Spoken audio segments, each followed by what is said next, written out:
बताएं। वो ध्रुव है ना, वो सोनम से प्रेम करता है और सोनम के साथ शादी करना चाहता है। लेकिन हमारी बड़की भौजाई है ना, वो बहुत बड़ी लालचन है। उन्होंने दहेज के लालच में सोनम की जगह मिल्की को मंडप में बिठा दिया और मिल्की के साथ ध्रुव की शादी हो गई। अब हम तो घर की बिटिया है, तो हमें तो अपनी जगह मालूम है। फिर भी हमने उनसे कहा, भौजी दिस इज रॉन्ग, ये गलत बात है, ऐसा मत करो। पर हमने किसी ने नहीं सुनी और शादी के बाद बड़की भौजी ने मिल्की के माँ बाप के ऊपर दहेज के लिए दबाव डालना शुरू कर दिया।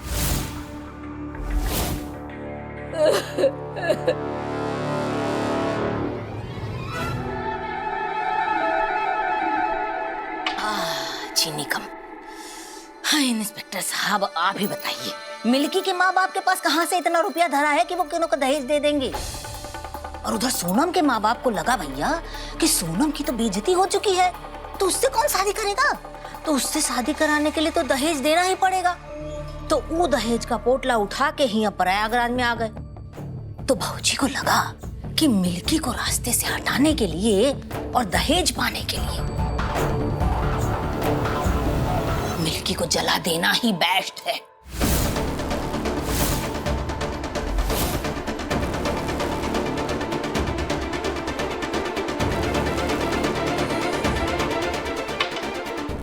ठंडी हो रही।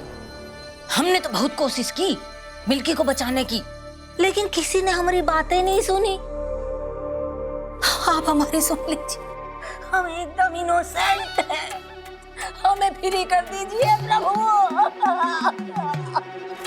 अगर ऐसा है तो मिल्की ने आपका नाम क्यों लिया?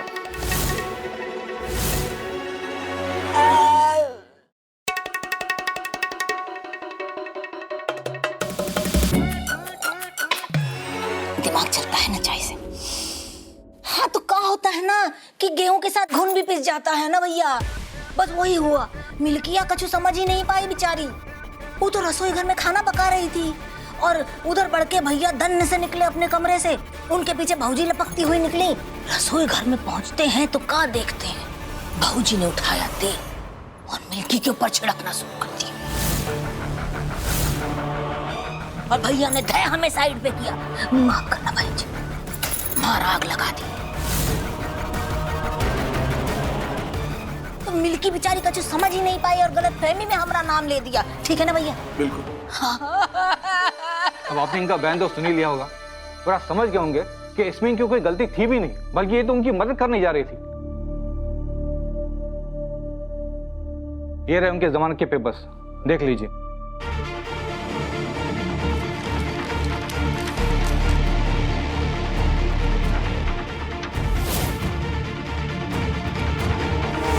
ठीक है, आप इन्हें लेके जा सकते हैं। माफ करना, जा रहे हैं, माफ करना। आप सरकारी गवाह बन गई। अच्छा। इस केस की अहम गवाह, बस अपनी बात से मुकरिएगा मत। नहीं नहीं, हम काहे मुकरेंगे? सरकारी गवाह बनना कोनो मामूली काम है का? हाँ? जितना सरकारी वकील का रुतबा उतना ही सरकारी गवाह का भी रुतबा। हम तो अपनी बात पे अड़े रहेंगे, चाहे बड़के भैया और भौजी सारी जिंदगी जेल में सड़ते रहे। अरे माफ करना भाई जी।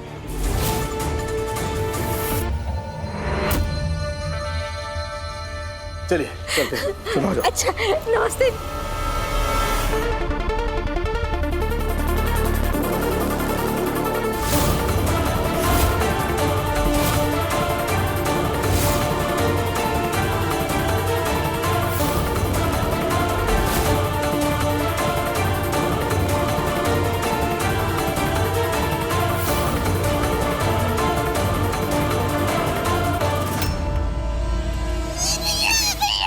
कहाँ ले जा रहे हो? हमें बात करनी है। बात यही कहाँ?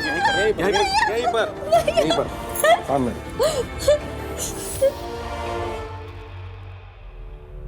क्या बोला आपने? क्या बयान दिया? हाँ? हम तो झूठा बयान काहे दे रही हैं आप बुआ? ये वो कहा, हम सुने आप क्या बोले, ठीक है? कि हम तो जो बोले उस पे अड़े रहेंगे, भैया भाऊजी बेशक जेल में सड़ते रहे। हाँ? 24 घंटा बुआ जी, 24 घंटा आप हमारी अम्मा का पल्लू पकड़ के घूमती रही और हमारी अम्मा आपका, जैसे अलग हो गया तो घर संसार लुट जाएगा ऐसा। अम्मा के हर सही गलत में आपने उनका साथ दिया, उन्होंने आपका दिया, और आप दगाबाजी कर रही हैं उनके साथ। झूठ का बोल रही है, झूठा बयान क्यों दे रही है? शर्म कीजिए बुआ जी।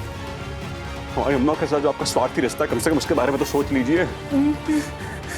चुपचाप जो झूठा बयान दियो ना वो वापस बस करो, बहुत हो गया, बहुत हो गया।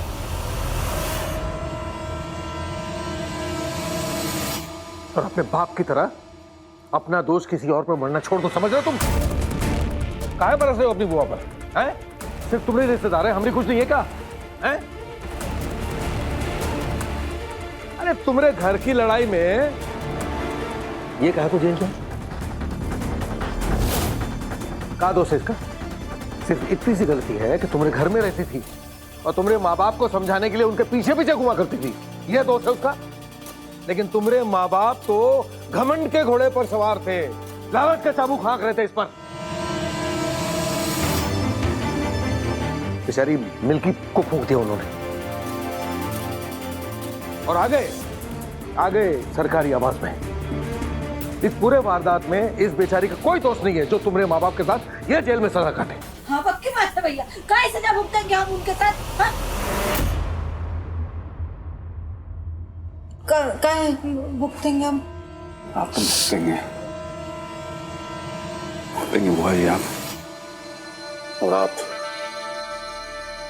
आपके और आपके लड़के से 1000 दफा बोल चुका है, फिर से कह रहे हैं हमारे घर के मामलों में इंटरफेयर करना बंद कर दीजिए। अब पता आदत से मजबूर हैं आप दोनों, लेकिन अपनी आदत सुधारिए। नहीं तो जितना लिहाज किए ना हम आज तक सब भूल जाएंगे। चूजा अंडे से बाहर निकला नहीं और बाहर देने लगा। चलो हटो, आओ चलो। भैया सुन रहे हैं आप? हैं? हमारी बात सुनिए, देखिए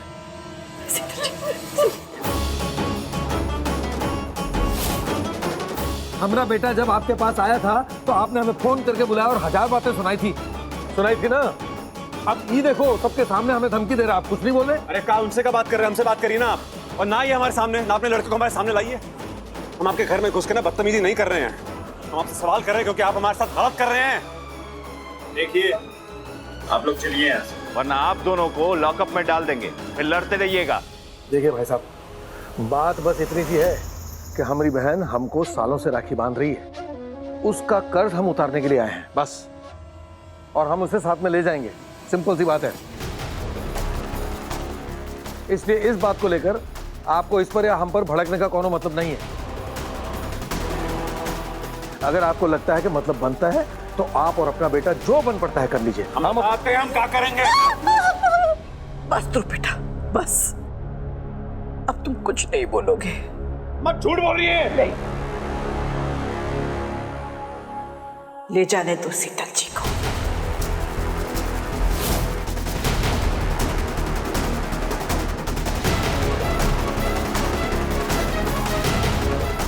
चलो बहन, इनका बोया इन्हें ही काटने दो। चलो चलो चलो चलो। तो आपको तो छोड़ेंगे नहीं हम बुआ जी, चलो नहीं छोड़ेंगे आपको।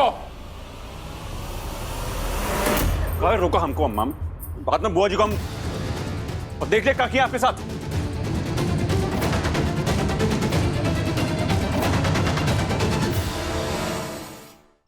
बेटा, तुम्हारे बुआ ने आज तक जो भी किया है ना, खुद कुछ भी नहीं किया है। उसको हमेशा किसी न किसी का समर्थन चाहिए। पहले तुम्हारे अम्मा के इशारे पे सोनम की जिंदगी में रायता फैला रही थी, और अब वो मेरे चाचा के इशारे पर हम सबकी जिंदगी में रायता फैलाएंगी और छीछा लेदर करेगी। नहीं बाप, प्लीज आप ऐसे मत भूलिए। देखिए ध्रुव ने ना लॉयर से बात की है और उसने कहा है कि वो जल्द से जल्द आप दोनों को जमानत दिला के बाहर निकलवा देगा।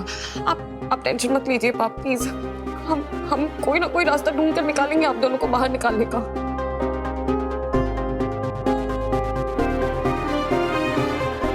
मम्मी जी,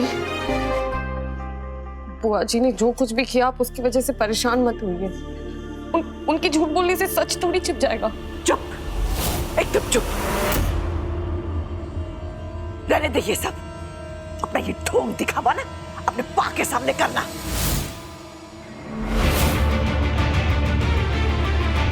हम बता रहे हैं, अपनी जो यह हालत है ना, अब जो यह है वो सिर्फ और सिर्फ तुम्हारी वजह से है। हमारी जिंदगी में इतना कलेश फैला के अब सहानुभूति देने आई है। जा, नहीं चाहिए तेरी सहानुभूति, झूठी सहानुभूति नहीं चाहिए। चुप करो।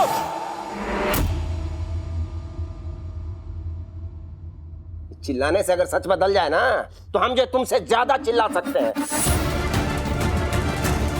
रस्सी जल गई पर ऐंठन नहीं गई। ठीक ही कहा था शोभाकांत ने कि आदमी जो बोता है वही काटता है। तुम जो है ना आज वही काट रही है जो इतने दिनों से बोते आ रही हो। घर घर का रट लगाए बैठी थी। घर की इज्जत, मान, मर्यादा, परंपरा, रीति रिवाज, बस गया ना बेटे का घर। अब खुश हो ना? लेके चली आई हमें यहाँ सलाखों के पीछे। तुम्हारे कर्मों का फल सोनम और हम सबको, पूरे परिवार को भुगतना पड़ रहा है। अब तो तुम्हारी आंखें खुल जानी चाहिए।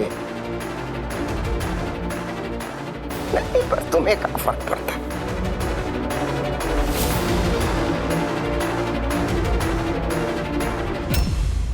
बेटा वो घर पे सबको बता दिया है ना कि यहाँ क्या हो रहा है? अभी तक नहीं बताया बाबूजी। बताते हैं जाके भी भैया भाभी को सबको। ठीक, आते हैं हम। चलो आओ मेरे साथ।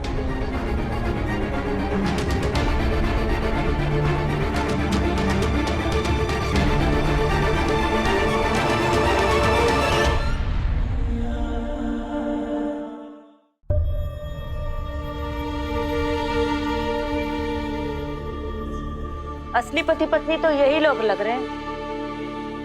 अब पत्नी लग रही हैं तो यही असली पत्नी होंगी।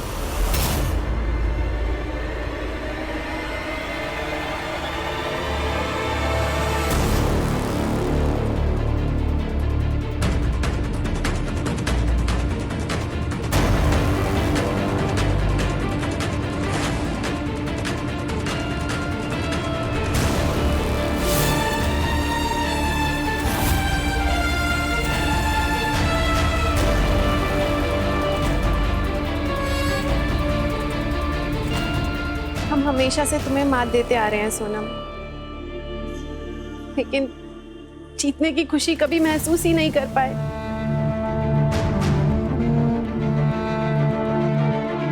हमें सबने समझाया कि मिल्की प्यार को छीना जा सकता है, लेकिन पाया नहीं जा सकता।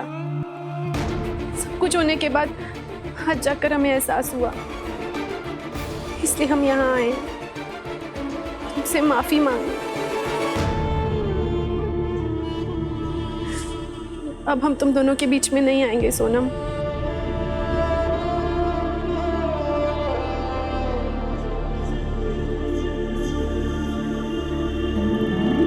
खुद तुम दोनों की शादी कराएंगे।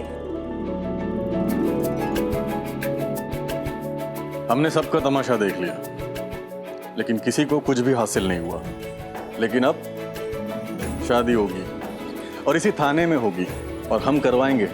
जब सब कुछ ठीक हो गया है तो हम आपके माँ बाबूजी को भी छोड़ देंगे। सब ठीक हो गया है ध्रुव।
सोनम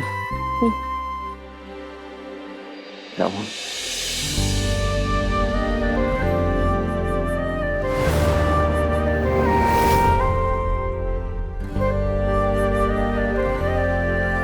क्या हुआ?